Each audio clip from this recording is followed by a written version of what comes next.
Listen, catch fire, wild ones. It's Bernadette. Tomorrow is going to be January 1st, so let me just say happy dadgum New Year. I'm filming this on New Year's Eve because for your reading, which you're watching today, I actually filmed yesterday, and because I'm doing something different at the first of the month now, I'm going over your animal spirit scopes, or your spirit animal scopes, on the first of every month, because the overview card is, you consider it the card of the day, but it's actually the card of the month. And then I'm going through each zodiac sign and telling you what to expect astrologically for your zodiac sign, and then how you're going to pair that to the card that I pulled for you from the Arcanimal Tarot and Oracle deck. So there's a lot to dive into, and I'm going to go ahead and dive into it. But I just listen in complete transparency. I'm not sure. I mean, I am sure. I trust myself enough. I always trust the animal allies, but I trust myself enough to believe that I did not make this animal appear in my mind, because rather than pull a card this time, I just sat in quiet, and I called in all the animal allies, and I was like, okay, I don't know why I want to do this, but instead of flipping a card, please just put the vision of the animal that's supposed to be for January, for Happy New Year, for, we're coming off of 2020. There are a lot of expectations going on, even just the symbolism of the month of January itself. I'm like, send me the animal, and up rises the phoenix. Okay. I guess it could be a manifestation of my mind. It would seem the obvious animal to show up. But I don't think so, because I was in a really deep meditative place. My eyes might still be showing that. I might be like looking a little disoriented or kind of out there, because I'm not seated back in my body 100% yet. But I just, if I have to make a call, I'm going to say, no, for real, this is the animal. This is the spirit totem and power animal. We all were sent to kick off 2021 and to kick off January.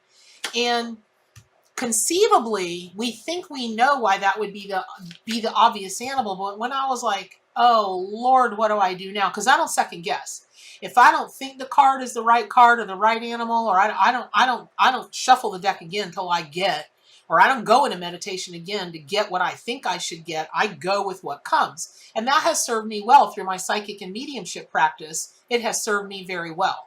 And so I hope that I honor you guys with that same level of ethics and commitment. So let me jump right in there. Okay, so when we just take a look at the symbolism of January, it's got two faces, right?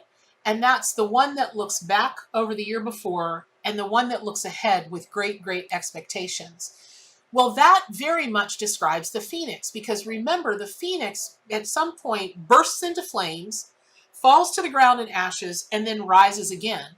Well, it could it could be argued that 2020 left a lot of people's lives in ashes. Well, you can't stay in there forever. You've got to come up at some point. And I know some of you are going to ask me about the sign back there, wake up, kick ass, repeat. I just really thought that a really good friend of mine, Patricia Telesco, who if you're into the pagan, Wiccan, witchy poo stuff, she's like one of the most prolific and successful pagan Wiccan writers of all time. Look her up, Patricia Telesco. She's family to me. And you guys will notice her mentioned in the art. She helped me, she helped counsel me on some of the content and that kind of thing, for which I'm eternally grateful. And she helps me a lot when I have a question about writing or, that kind of thing. I'm all like, and she's like, yeah, calm down.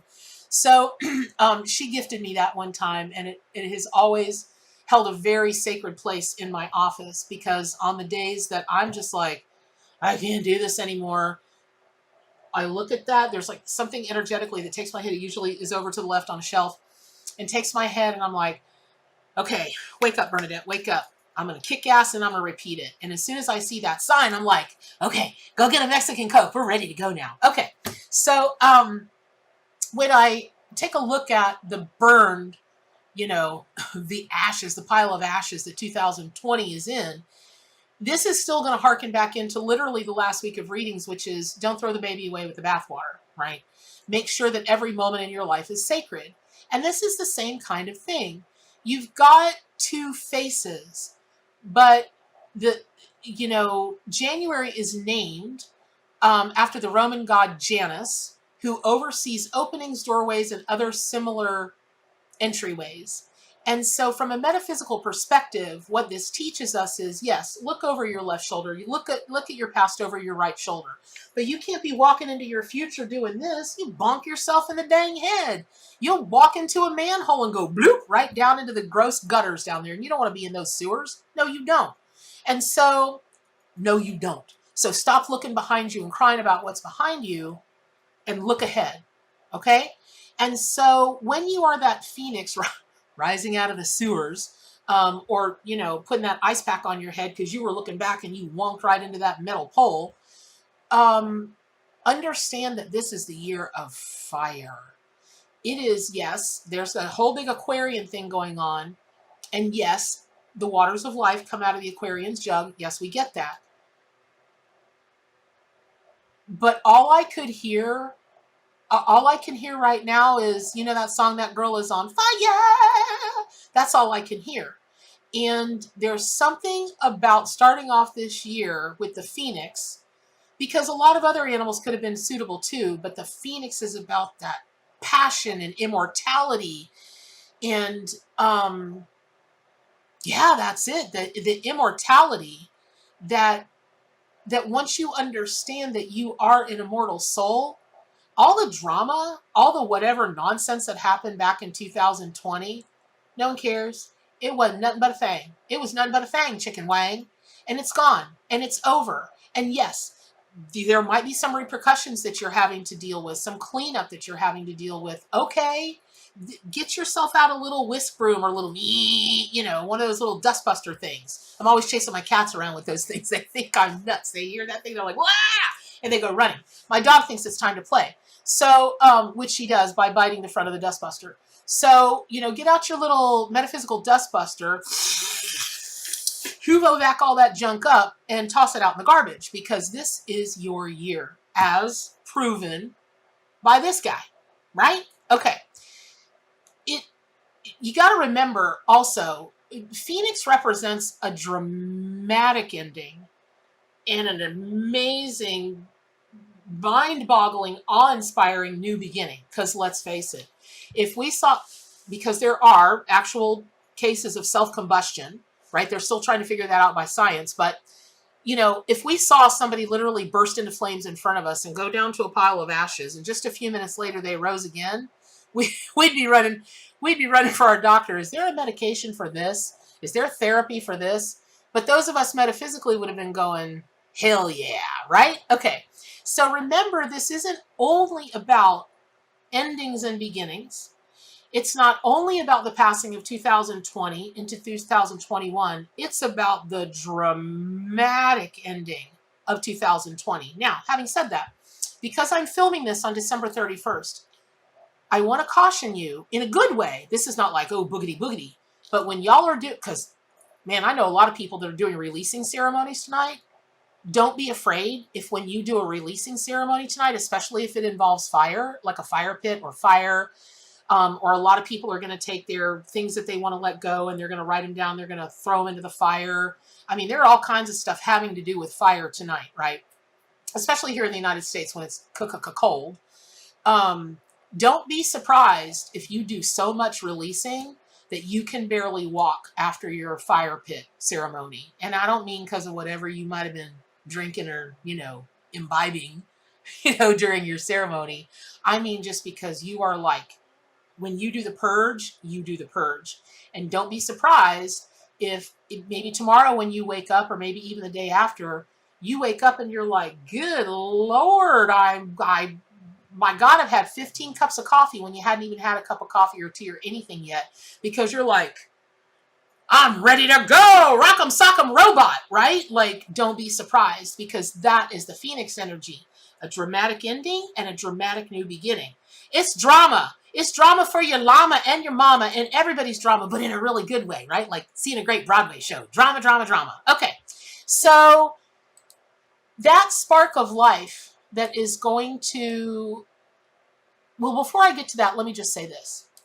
Personally, I think of 2020 as the great initiation.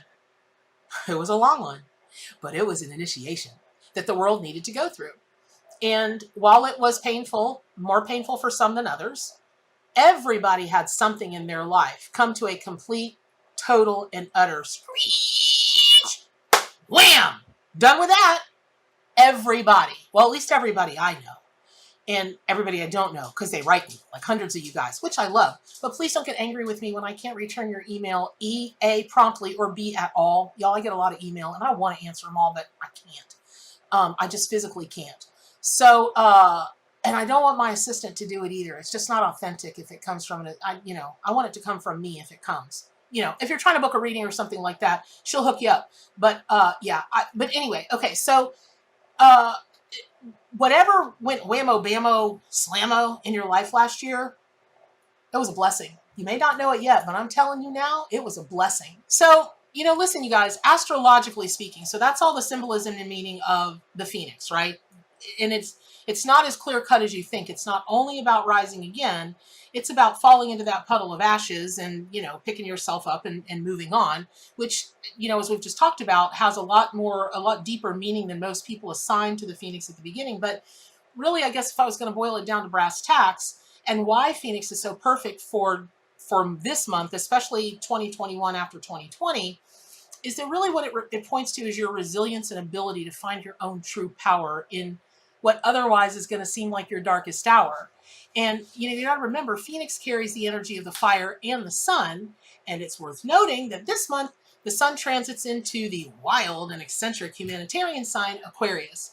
And this month's full moon in Leo on January 28th is a reminder of our need to balance our personal ambition and the love of attention and expression of the individual ego, Leo, with our responsibility to society at large, which is Aquarius. Now, as I have often said, I am not an astrologer. So when I do the spirit Animalscopes, I consult with an astrologer.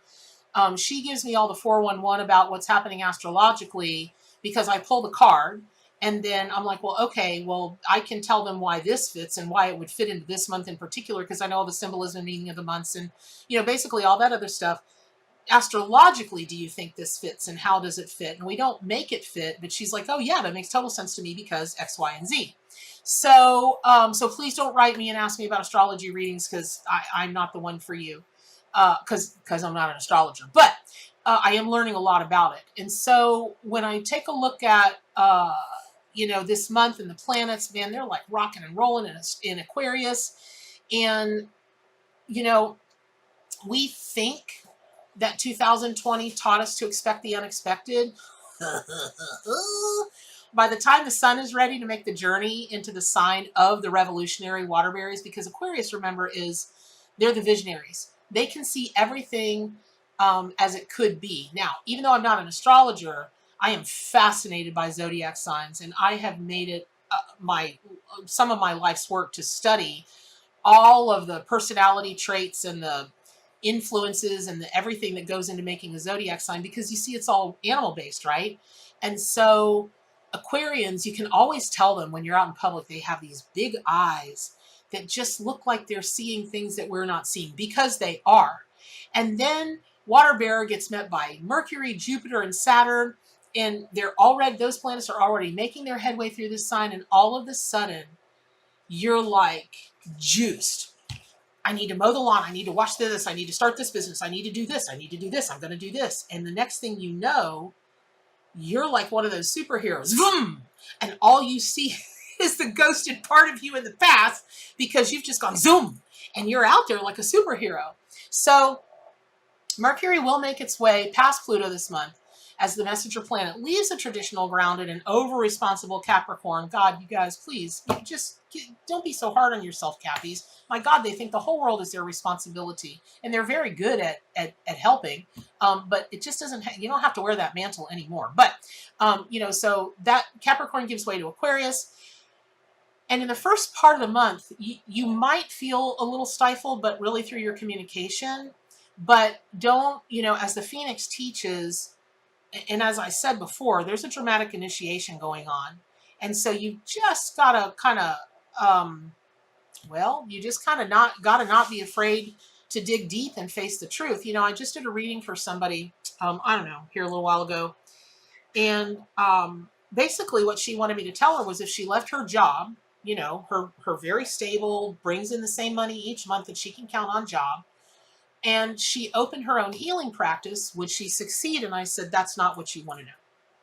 Because that was the question she wanted to know, but she asked me that question in 100 different ways.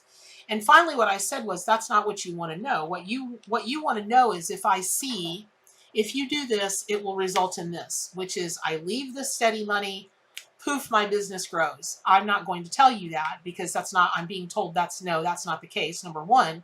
But number two, you're not ready to face why your business wouldn't succeed. And she says, well, what does that mean? I said, listen, you know you're an amazing healer. I know you know that. Spirit's telling me that.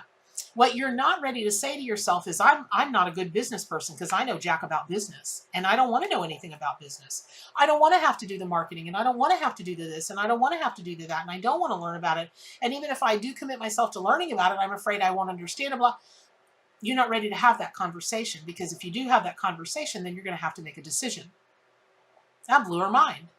So I don't know what she'll do with the information, but the point is that it is time to face truths.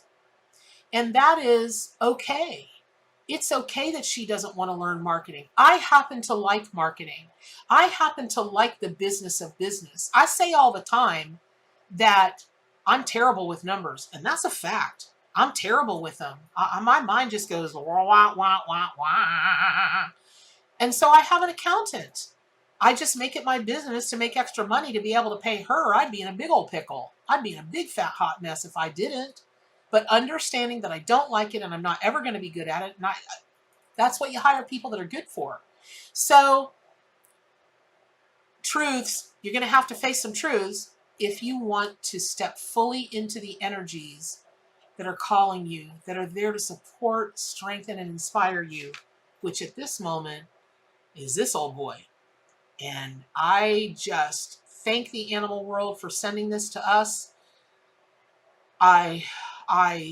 It's a big omen. For me personally, it's an enormous omen.